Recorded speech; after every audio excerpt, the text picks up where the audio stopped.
Ok, alors aujourd'hui, on va parler du triangle d'exposition. Des trucs pointus là. Donc c'est trois valeurs qui sont très importantes dans la façon dont vous allez exposer en fait votre photo. Donc du coup, il y a les isométriques, c'est la sensibilité du capteur que vous allez avoir en fait. Tu vas plus ou moins stimuler, donc ce qui fait que ça va rajouter du grain, des petits points que vous aurez dans l'image, mais en même temps, ça permet d'avoir une image un peu plus claire, un peu plus éclairée. Vous avez aussi la vitesse d'obturation, donc ça va être la vitesse où on va ouvrir le capteur. Donc ça va permettre de faire rentrer plus ou moins de lumière tout simplement dans le capteur, parce que plus c'est rapide et moins le capteur va capter de lumière tout simplement. Ensuite vous avez le diaphragme, donc c'est l'iris de votre objectif. Cet iris va pouvoir tout simplement faire rentrer plus ou moins de lumière sur votre capteur.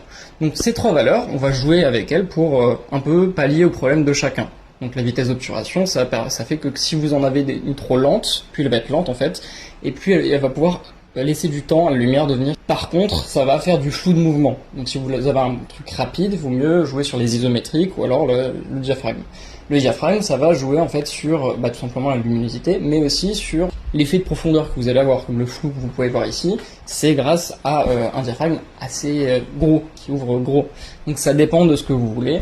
Globalement, je vous mets un petit schéma de ce que vous pouvez faire, la petite valeur, vous pouvez jouer avec, tout simplement. C'est assez simple. C'est des valeurs que vous aurez beaucoup, je pense, dans la photographie.